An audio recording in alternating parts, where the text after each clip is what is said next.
พี่น้องพอจะเคยได้ยินคนก็พูดถึงเวียดนามกันบ้างบ่ครับล่าสุดเมืองหลวงของเขาอย่างกรุงฮานอยเพิ่งจะประกาศแผนที่ฟังแล้วต้องบอกเลยว่าปาดโถเพราะมันคือแผนการสร้างเมือง100ปีด้วยงบประมาณมหาศาลถึง 2.5 ล้านล้านดอลลาร์สหรัฐก็ราวๆเกือบ90ล้านล้านบาทครับผมเงินจำนวนเนี่ยเขากะจะเอามาเนรมิตโฉมเมืองหลวงของเขาให้กลายเป็นเมืองแห่งอนาคตล้ำยุคเด้อแล้วเรื่องเนี้ยมันเกี่ยวอีหยังกับซุ่มหัวเฮาทำไมคนธรรมดาหาเช้ากินค่ำอย่างเราท่านเนี่ยต้องรู้พี่น้องครับเรื่องเนี้ยมันสำคัญมากเพราะเมื่อเพื่อนบ้านเขาขยับตัวก้าวใหญ่ขนาดเนี้ยเงินลงทุนจากทั่วโลกโรงงานล้ำๆหรือแม้แต่ตำแหน่งงานดีๆเนี่ยที่เคยจะมาบ้านเรามันอาจจะเลี้ยวขวาข้ามฝั่งไปลงที่เวียดนามหมดเลยก็ได้เด้อถ้าเรารู้ไม่ทันไม่เตรียมตัวอะไรเลยอาจจะตกขบวนก็ได้ด้วยครับมาเข้ามากางแผน100ปีมูลค่ามหาศาลของฮานอยครับว่าเขาจะทำอะไรกันบ้างน้อปัจจุบันกรุงฮานอยคนก็แน่นรถก็ติดบ่แพ้กรุงเทพเด้อครับแต่ในแผน100ปีเนี่ยเขาตั้งเป้าขยายเมืองให้รองรับประชากรได้มากถึง20ล้านคนครับหรือเกือบ2เท่าจากตอนนี้เลยไหมแล้วเขาจะแก้ปัญหารถติดยังไงเขาบอกว่าจะสร้างระบบคมนาคมใหม่หมดมีทั้งรถไฟเชื่อมต่อเมืองและที่ล้ำสุดๆคือเขาพูดถึงขั้นเอาแท็กซี่บินได้หรือแอร์แท็กซี่เนี่ยมาบินบนท้องฟ้าเพื่อเลี่ยงรถติดบนถนนด้วยด้วยครับผมนอกจากเนี่ยเขายังจะจับมือกับจังหวัดรอบๆเพื่อกระจายความเจริญออกไปสร้างเป็นศูนย์กลางทางการแพทย์และนิคมอุตสาหกรรมของล้ำๆรอบเมืองไม่ให้คนแออัดอยู่ตรงเฉพาะกรุงฮานอยนะครับผมเงินจำนวนมากมายมหาศาลเนี่ยไม่ได้เอาไปสร้างแค่ถนนหรือตึกสูงๆอย่างเดียวเด้อแต่เขาเอาไปลงทุนกับคนด้วยโดยเฉพาะระบบสาธารณสุขและการดูแลผู้สูงอายุเพราะในอนาคตทุกประเทศจะมีคนแก่เยอะขึ้นเขาก็เลยจะเอาเทคโนโลยีใหม่ๆระบบดิจิทัลเนี่ยมาช่วยจัดการ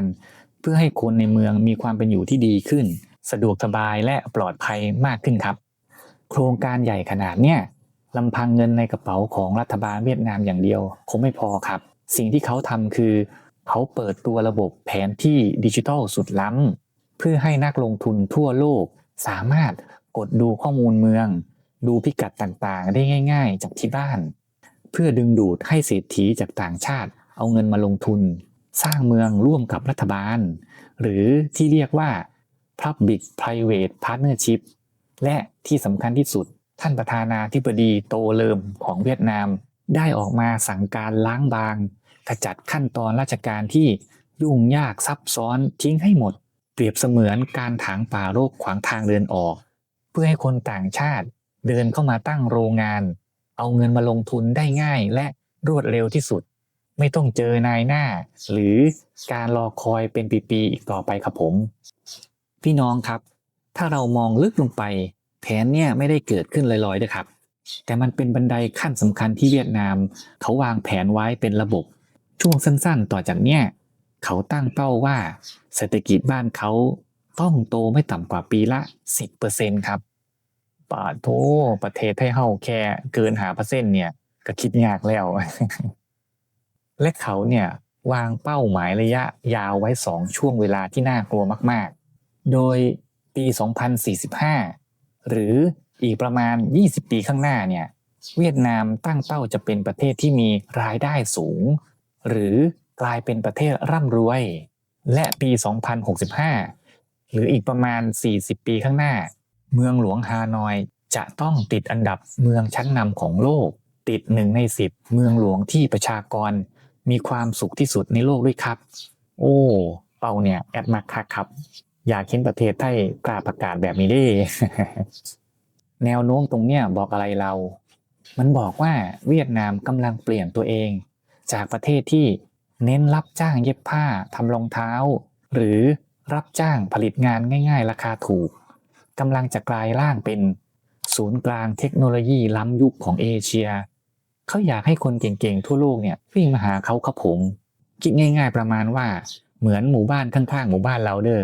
เมื่อก่อนเนี่ย อาจจะยังบ่พัฒนาครับพี่น้อง